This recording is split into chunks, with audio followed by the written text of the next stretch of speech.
Hello everyone! Today our vlogs ay gagawa tayo ng pininyahang manok. Dito ay pinapakita ko ang gagamitin kong mga ingredients gaya ng bawang, sibuyas, pepper, sliced penya, carrots, manoks, patis, evaporate milk, nor chickens, cubes, and then water, and then Tapos, oils. maglalagay tayo ng Oil. mantika sa At tapos, kawali. yan, una, iigisa natin ang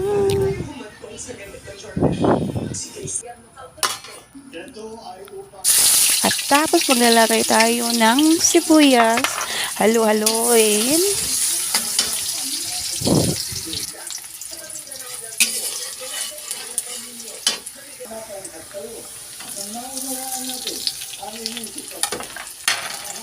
Haluin ulit.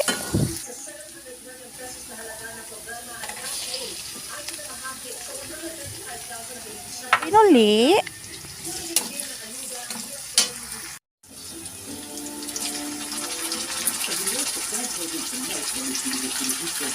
Tapos yung manok, isusunod na natin. Tapos, yan, kunting prito. Babaliktarin. Pag brown na sa ilalim, ay babaliktarin natin.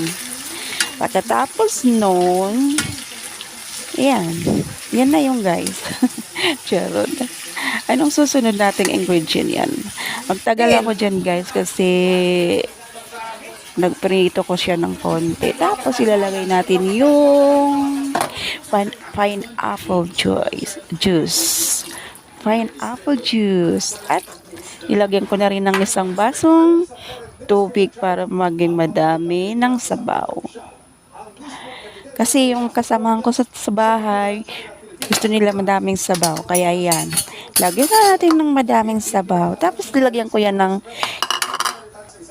nor chicken cubes para lumasalasa. At ng medyo, nang mailagay ko na yun at natunaw na yung nor chicken cube ko, nilagay ko yung carrots. At tapos, ilagay ko na rin yung red or green pepper. Yan.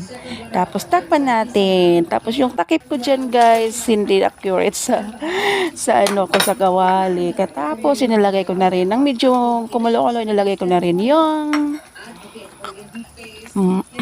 pineapple na in-slice. Or pineapple na slice na talaga, guys, ang ginamit ko dyan. Ayan.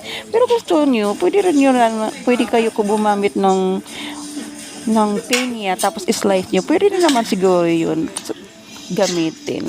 Kita ko ha. For more experiments, kumbaga. Tapos ayan, nilagyan ko yan ng evaporada na milk. Para masarap na guys, lumasalasa. Tapos sinalo-halo ko ng konti.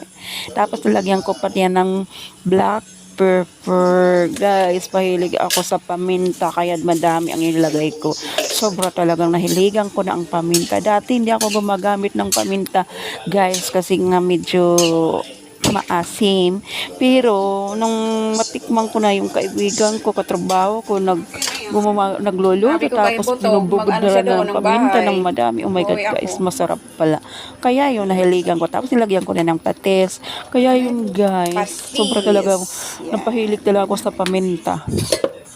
Kaya pag nagluluto ako, kahit anong pagkain, pero need yung paminta, expect nyo na guys. Talagang dadamihan kong paglagay ng paminta. Tapos titikman ko kung okay na sa panlasa ko. Ayan guys. Naluhalo ko na.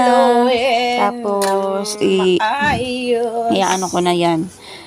Tatakpan ko ng konti, tapos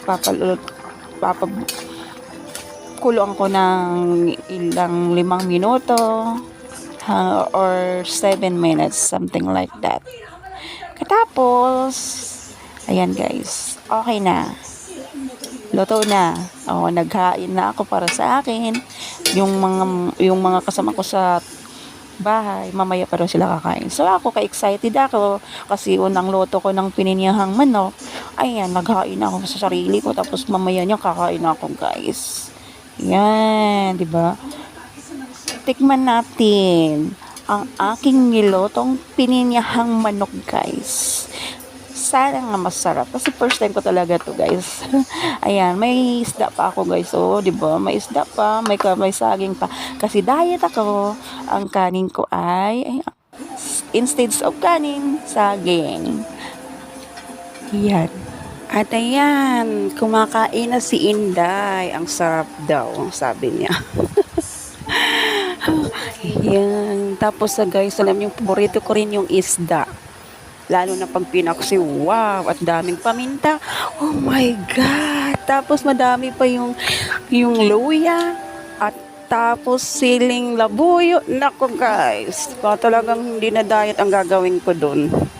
Kala mo na talaga ako nun, guys. Lapang na yun, guys, ang gagawin ko.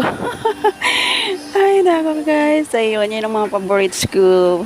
Paksiw, adobo, pansit. Ah, di ba? Simple lang naman talaga si Inday. Ayan, feel na feel talaga ni Inday kumain. No? Masarap yata ang niloto niyang pininyahang manok. Oh, guys, ayan ang ating vlogs for today.